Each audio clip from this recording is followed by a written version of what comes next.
ठाक बुखार चल रहे हैं, लेकिन आमतौर से नॉर्मल बुखार आता है, वो आता भी है, फिर उसकी दवा ना भी करो वो जब भी चला जाएगा। पानी से सिकाई करो जब भी चला जाएगा। पहले तो यही होती थी, पानी से इकाई सिकाइयाँ होती थी, उससे चला जाता था। अब तो इंसान भी बड़े हट धर्म हो गए तो मरज भी हट धर्म हो गए। अरे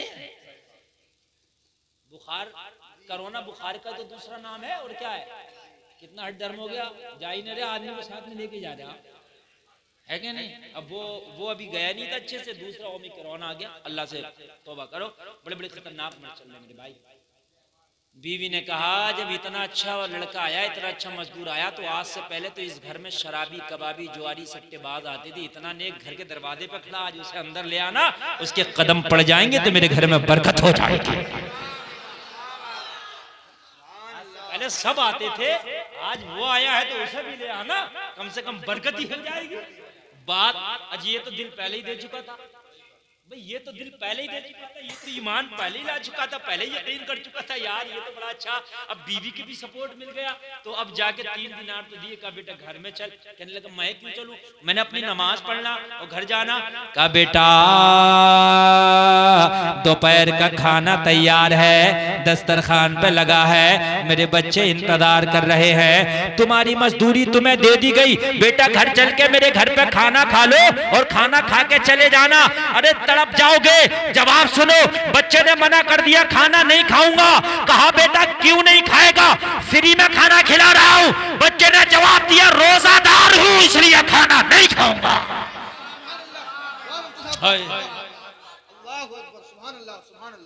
कहने लगा दिल में जो कुछ बाकी रह गया तो वो भी खत्म होकर मुकम्मल रोशन कर दिया। बेटा 12 साल मजदूर, इतनी गर्मी और नफली रोजा, रमजान का महीना नहीं था, नफली रोजा। कहने लगा बेटे ये तो बताइए कूट कूट के ईमान मजबूत किसने किया। हाय हाय हाय, ये तो रमजान के रोजे तक तैयार नहीं। बच्चे ने जवाब दिया मैंने जब माँ की गोद में आँख खोली थी, जब मैंने समझना शुरू किया तो मैंने अपनी माँ को रोजे रखते देखा था। मेरी माँ को देख के मेरी आदत सी पड़ गई है। कहने लगा बेटे तुझे तकलीफ नहीं होती, 12 साल की उम्र में इतनी मेहनत करता है, इतनी एनर्जी का काम करता है, मजदूरी करता है, हमाली करता है, कुली बनाए और उसके बाद में रोजा रखता है। तो कहने लगा रोजा जिस्म की ताकत से थोड़ी ना रखा जाता, रोजा तो ईमान की ताकत से रखा जाता है। ना रखने वाले बड़े बड़े हट्टे कट्टे नहीं रखने, और रखने वाला तो मैंने ये देखा कि मजदूरी करता है और रोजा रखता है। आज भी ऐसे मजदूरी भी करते हैं और रोजा रखते हैं, और ना रखने वाले उनकी बड़ी अच्छी अच्छी सेहत है और रोजा नहीं रखते हैं। आपने देखा रोजा सेहत से नहीं लोगों, रोजा तो ईमान की ताकत से रखा जाता है। कहने लगा अब तो दिल मुकम्मल रोशन हो गया था, अब तो कसम खा ली थी इसे घर में लेके जरूर जाऊंगा, किसी नौइयत जाए मगर घर में लेके जाऊंगा। मैंने कहा बेटा रोजा है, हाँ। तो मैंने कहा एक काम करना, घर चल मेरी दावत कबूल कर ले और शाम को मेरे घर पे इफ्तार करके चले जाना। बच्चे ने कहा नबी की दावत कबूल करना मेरे नबी की सुन्नत है, तेरी दावत मैं कबूल करता हूं। कहने लगा बच्चे ने दावत कबूल की तो ऐसा लगा जैसे किसी ने मुझे तख्त ताज दे दिया, बड़ी खुशी मिली। मैं बच्चे को लेके गया घर के अंदर, जैसी बच्चा गया मासूमाना अंदाज, चेहरे पे हुस्न की बरसात, बात करता था तो होठों से फूल झड़ते थे,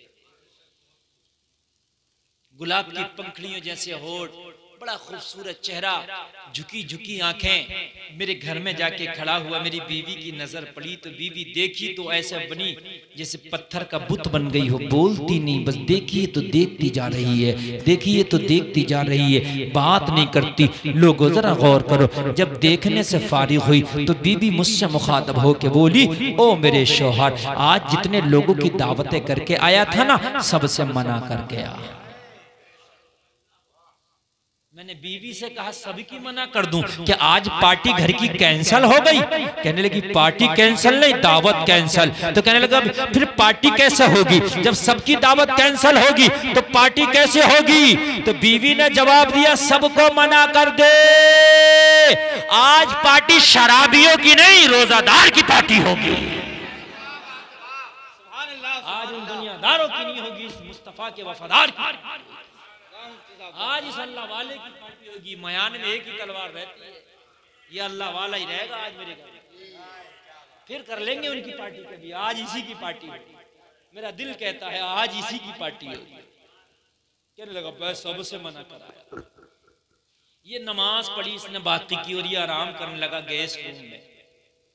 और मेरी बीवी इतनी खुशी से आज खाने बना रही थी कि कभी ईद को भी नहीं बनाए थे। मेहमान अगर मन का हो ना तो फिर घर में जो होती है ना बड़े अच्छे खाने बनाती है, और मेहमान मन का ना हो ना तो फिर खाना अच्छा नहीं बनाता है। बड़ी खुशी से खाने बन रहे। शाम हुई, दस्तरखान लगा, मेरे मेहमान ने रोजे का इफ्तार किया। तवज्जो करना, इफ्तार करके मेहमान जाने लगा, मेरा दिल धड़कने लगा। ऐसा लगता था जैसे मेरे घर से दौलत जा रही हो। मेरी बीवी ने इशारा किया ये जा रहा है, बड़ा बुरा लग रहा है, इसे रात और रोक लेना। जब से ये आया है मेरे घर में रब की रहमत झमाझम बरस रही है। रात रोक लेना, फजर पढ़ के चला जाएगा। मैंने बच्चे से इशारा किया बेटे रात हो गई है, रास्ता पुरखतर है, तेरा घर दूर है, उम्र छोटी है, रास्ते में कोई खतरा ना हो जाए। ए बेटा अब तू करेगा भी क्या, तू ईशा की नमाज पढ़ के यहीं सो जा, फजर पढ़ के चले जाना। बच्चे की ये बात भी समझ में आ गई। बच्चा फिर गेस्ट रूम में चला गया, बच्चा अपनी ईशा पढ़ने लग गया। लोगों गौर करना, मेरी बीवी ने मुझसे कहा आपने पूरा दिन हो गया और बच्चे की खुशी में खाना ही नहीं खाया, तुम तो खाना खा लो। हबीब अजमी की बारगाह में अर्ज करता सरकार, जब बीवी ने खाने का जिक्र किया तो मुझे किसी की याद आ गई। हबीब अजमी फरमाते किसकी याद आ गई? अर्ज करने लगा सरकार मेरी एक जवान बेटी थी जो पैरों से माजूर थी, हाथों से माजूर थी, जो न चल सकती थी, न उठ सकती थी, न अपने हाथ से एक लुकमा खा सकती थी। अपनी बेटी को मैं या मेरी बीवी खाना खिलाते थे, अपने कमरे में बिस्तर पे पड़ी रहती थी। जब मेरी बीवी ने कहा खाना खा लो, मुझे याद आई अरे मैंने तो अपनी बेटी को भी आज खाना नहीं खिलाया है, मैं बाद में खाऊंगा, पहले खाना निकाल के दो। अपनी बेटी को खाना खिला के आता हूँ। मेरी बीवी ने खाना निकाल के दिया, मैं बेटी के कमरे में गया। बेटी ने सवाल किया ओ बाप आज इतना देर कैसे कर दिया, मैं कब से फाके से तेरा इंतजार कर रही हूँ। मैंने बेटी से कहा बेटी आज एक ऐसा मेहमान आ गया था जिसकी वजह से मैं तुम्हें भूल गया था, खाना ना खिला पाया। बेटी ने कहा ओ मेरे बाप आज से पहले तो कभी नहीं भूला, अरे तू डाका करने जाता था मगर मुझे नहीं भूला, तू शराबियों में जाता था मगर नहीं भूला, चोरी करने जाता था मुझे कभी नहीं भूला, तेरे दोस्त आते थे मुझे नहीं भूला। आज कैसा मेहमान आ गया कि अपनी माजूर बेटी को भूल गया। बाप ने जवाब दिया ओ बेटी मेहमान ऐसा आया है तुझे तो तुझे आज मैं खुद को भूल गया हूँ।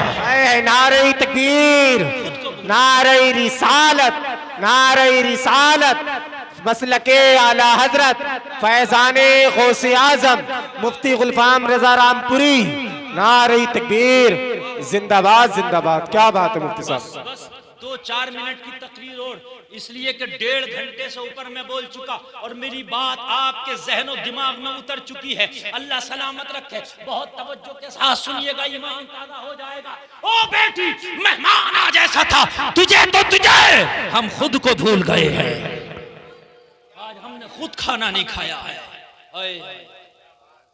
तो कहने लगी बेटी, कहने लगी वो कैसा मेहमान है मेरे बाप जरा बता। तो कहने लगा मैं बेटी को भी मेहमान का किस्सा बताने लग गया। जरा तवज्जो करना, बेटी को भी मेहमान का किस्सा बताने लगा। मैंने बेटी को मेहमान का किस्सा बताना शुरू किया, मैं अपने हाथ से खिलाता जा रहा था, बेटी को मेहमान का किस्सा बताता जा रहा था। जब मैं बेटी को किस्सा बता के फारिग हुआ तो मेरी बेटी मुस्कुरा के बोली ओ बाप जब मेहमान इतना अच्छा आया है तो अगर पूरी रात भी खाना नहीं खिलाता मैं तब भी माफ कर देती।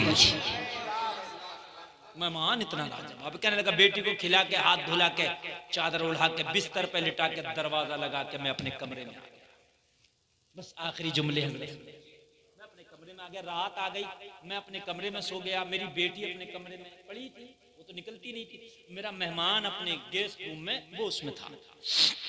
आधी रात आई, कहने लगा सब सो रहे थे, पूरे बगदाद पे सन्नाटा ताड़ी था, मैं भी बड़ी गहरी नींद में था। आधी रात में मेरे दरवाजे पे किसी ने दस्तक दी, मेरे दरवाजे पे दस्तक दी। मैंने कहा या अल्लाह मेरा सदर दरवाजा तो बंद है, मेरे दरवाजे पे कौन है? सदर दरवाजा समझते हो, ये मेन गेट होता है। मेन गेट का मेरा फाटक लगा है, तो मेरे रूम में के दरवाजे पे कौन आ गया? कोई घर का ही होगा तभी तो आ सकता है। मैंने अंदर से पूछा कौन? जवाब सुनोगे तो तड़प जाओगे। घर के दरवाजे से आवाज आई, कमरे के दरवाजे से आवाज आई, ओ बाप दरवाजा तो खोल, तेरी बेटी खड़ी है। अगर दिमाग की बत्ती ना जली हो तो मैं जलाऊं यार, जो लुकमा नहीं खा सकती, आज तक उठ नहीं सकती, कदम चल नहीं सकती, वो कह रही है दरवाजा तो खोल, तेरी बेटी खड़ी है। कहने लगा मेरे दिमाग की बत्ती जली, या अल्लाह जो बेटी आज तक एक लुकमा ना खा पाई वो खड़ी है दरवाजे पर, या अल्लाह ये करिश्मा कैसे हुआ? सारे डॉक्टरों ने बेटी को लाइलाज कर दिया, सारे हकीमों ने कह दिया तेरी बेटी अच्छी नहीं हो सकती, आज ये बेटी दरवाजे पर खड़ी है। माथे पर पसीना आ गया, बस जल्दी से था कि एक सेकंड से पहले जल्दी से दरवाजा खोलूं, बेटी के हाल देख लूं कि मामला क्या है। मैं जल्दी से, बस ये लम्हा, बिस्तर से उठ के दरवाजे तक जाने तक का जो लम्हा था ना, कयामत से कम ना था मेरे लिए। मैं जल्दी से उठा, मेरा सांस फूल गया और जल्दी से उठ के मैंने दरवाजा खोला। जैसे ही मेरा दरवाजा खुला, दरवाजा खुल के मेरी आंख पड़ी तो मैंने क्या देखा? मेरी बेटी अपने पैरों पे खड़ी है, हाथ भी सलामत है, पैर भी सलामत है। मैंने बेटी को अपने कलेजे से लगाया, कहा बेटी जहां दुनिया के डॉक्टरों ने लाइलाज कर दिया था, अरे रात ही रात में कहां से अच्छी हो गई? बेटी ने जवाब दिया, ओ मेरे बाप, जब तू रात मुझे खाना खिला रहा था तो अपने मेहमान का किस्सा बता के गया था। मैंने मेहमान का जब किस्सा सुना तो मुझे रात नींद नहीं आई, तू तो चला गया। मैं करवट पे करवट बदलती रही, मुझे नींद ना आई। जब आधी रात हुई, दिल ज्यादा बेकरार हुआ, तो मैंने रब की बारगाह में दुआएं की, मौला मुझे दुनिया के डॉक्टरों ने ला इलाज कर दिया है, मुझे दुनिया के हकीमों ने ला इलाज कर दिया है।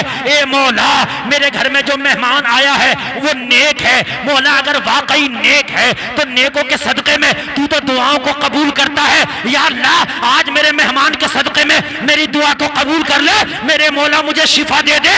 ए बाप, इतना कहना था, मेरे हाथों में हरकत होने लगी, मेरे पैरों में हरकत होने लगी। ए बाप, इतना कहना था, मेरा जिस्म अच्छा हो गया।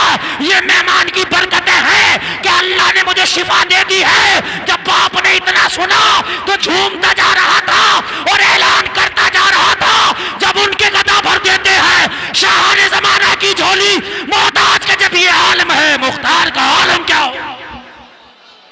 नारे तकबीर, नारे रिसालत, नारे रिसालत, मसलके आला हजरत हजरत मौलाना मुफ्ती गुलफाम रजा रामपुरी। नारे तकबीर। बेटी झूमती जा रही थी और बाप से लिपट के ऐलान करती जा रही थी, ओ बाप, निगाहे वली में वो तासीर देखी, बदलती हजारों की तकदीर। जो दुआएं मस्जिद में कबूल नहीं होती वो अल्लाह वालों के दयार में कबूल होती है। ये हदीस शरीफ है, ये हदीस शरीफ। लोग कहते हैं मज़ारों पे क्यों जाते हो? लोगों सुनो, जो दुआएं मस्जिद में कबूल नहीं होती वो अल्लाह वाले की बात है। और ये मैं कुरान से साबित कर सकता हूं। कोई कहे हाँ, कहते मज़ारों पे क्यों जाते हो? जो दुआ मस्जिद में कबूल नहीं होती वो अल्लाह वाले की बारगाह में, इसलिए कि अल्लाह की रहमत अल्लाह वाले से करीब, उसकी रहमत का कनेक्शन अपने उस नेक बंदे से ज्यादा है। और वहां जाके तू दुआएं कर रहा है तो तेरी दुआ जल्दी कबूल होगी। सूरह आले इमरान है, बात बता के बस आगे जाऊंगा। सूरह आले इमरान, हजरत ज़करिया एक नबी, जबकि नबी वली से हर हाल में आला होता, मगर नबी कुछ काम ऐसे करता जो उम्मत को दिखाने के लिए होते हैं। नबी ने पेट से पत्थर बांधे कि हमारे नबी के घर में खाना नहीं था, वो चाहते जन्नत से मंगा लेते, नहीं आ जाता नबी के लिए जन्नत से खाना। गरीब नवाज अना सागर को कासे में बुला ले कि मेरे नबी जन्नत से खाना ना मंगाते, आ जाता, पेट से पत्थर क्यों बांधे? ये उम्मतियों को बताने के लिए, हो तो खा लेना, ना हो तो हराम ना खाना। मोहम्मद की तरह पेट से पत्थर बांध लेना, फाके रह लेना। जहां खाना सुन्नत है वहां फाके से रहना भी सुन्नत है। हराम ना खाना, इसलिए पेट से पत्थर। बस तवज्जो, अल्लाह अल्लाह, जरा गौर करना। अल्लाह वाले हजरत ज़करिया, मैं अर्ज कर रहा था, औलाद नहीं थी, 80 साल की उम्र हो गई औलाद नहीं थी, उम्र कितनी हो गई? 80 साल। सूरह आले इमरान है, हजरत ज़करिया, अल्लाह फरमाता हुनालिका दआ ज़करिया रब्बा, हजरत ज़करिया ने अपने रब को वहां से पुकारा। कहां से? हजरत मरियम की खानकाह में खड़े हुए। और हजरत मरियम नबी नहीं, वलिया, क्योंकि नबी मर्द हुए हैं, औरत में कोई नबिया नहीं हुई है। तो हजरत ईसा की माँ है हजरत मरियम, इमरान की बेटी है हजरत मरियम। किसकी बेटी है? इमरान की। और ईसा की माँ है, वलिया है। ये वहां खड़े हुए, वो वाकया लंबा, पूरी सूरत पर ना मैं पढ़ के बताता, वक्त नहीं है। वो वहां खड़े हुए और वहां खड़े होकर मेहराब मरियम, कहा? मेहराब मरियम में, फिल मिहराब, कुरान में जिक्र है। इन्होंने दुआ की, औलाद थी नहीं, 80 साल की उम्र हो गई। इन्होंने दुआ की, उस दुआ को भी अल्लाह कुरान में जिक्र करता। अल्लाह फरमाता क़ाल रब्बी हबली मिन लदुनका ज़ुर्रियतन तय्यिबा। ये कुरान में उस दुआ का भी जिक्र है। इन्होंने दुआ की, अल्लाह तू मुझे अपने पास से नेक औलाद अता फरमा दे। ये तो काबे में जाके भी दुआ मांग सकते थे, अरफात के मैदान में भी मांग सकते थे, मेहराब मरियम में क्यों मांगी? ये तुम्हें बता दिया कि कभी दुआ मांगना हो तो अल्लाह वालों की बारगाह में जाके मांगना। तो इन्होंने दुआ मांगी, अल्लाह ने कबूल भी कर ली। और वो कबूल करने के बाद कभी अल्लाह कुरान में बयान करता, अन्नल्लाह युबश्शिरुका बियहया, फरिश्ते से कहा, फरिश्ते जाओ मेरे ज़करिया को खुशखबरी दे दे कि मैंने दुआ कबूल कर ली, हम औलाद देंगे, बेटा होगा। बेटा ऐसा होगा, नाम यहया होगा। और यहया ऐसा होगा कि अल्लाह का नबी होगा। कुरान में ऐसा कहा, बाप उस नेक मेहमान की वजह से मेरी दुआ कबूल हुई और अल्लाह ने हाथों हाथ मुझे शिफा दे दी। बाप ने कहा, बस 1 मिनट नहीं 30 सेकंड की तकरीर बच गई। और सुनिए, बाप ने हाथ पकड़ा बेटी का, कहा मेरी बेटी चल उस मेहमान का शुक्रिया तो अदा कर दे, जिस मेहमान के सदक़े में अल्लाह ने मुझे शिफा दी, नई जिंदगी बख्शी। आधी रात में हबीब अजमी की बारगाह में अर्ज़ करता है, हुजूर मैं बेटी का हाथ पकड़ के जब मेहमान के कमरे में गया, दरवाजा खोला तो बिस्तर खाली था, मेहमान गायब नहीं था। मैं बड़ा परेशान हुआ, मैंने बिस्तर को देखा, खंगाला तो एक कागज का पुर्जा बिस्तर पे पड़ा था, कागज का टुकड़ा। मैंने उसे खोल के पढ़ा तो उस पर लिखा था, हमने तुम्हारा घर छोड़ दिया है इसलिए कि हमारा राज खुल गया है। अल्लाह वाले अपने राजों को छिपाते हैं, वो दिखाते नहीं हैं।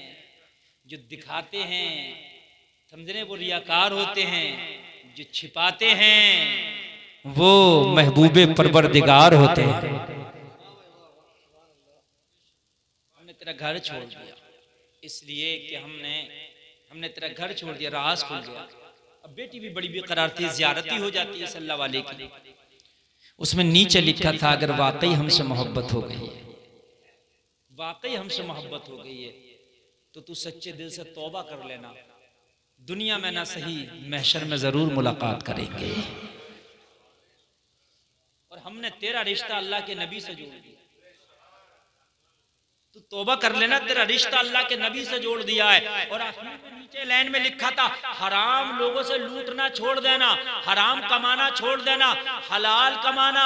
और जहां तुझे दुनिया की दौलत ही चाहिए तो एक बार दुआ तो करके देखना, जो कहेगा अल्लाह तुझे अता कर देगा। हबीब अजमी की बारगाह में अर्ज कर रहा था, हुजूर अब तो इस दिल में दुनिया की मोहब्बत निकल चुकी थी, पर्चा पढ़ के उस बच्चे की मोहब्बत तो पहले ही बस गई थी, मगर पर्चा पढ़ के मदीने वाले की मोहब्बत भी मेरे सीने में बस गई थी।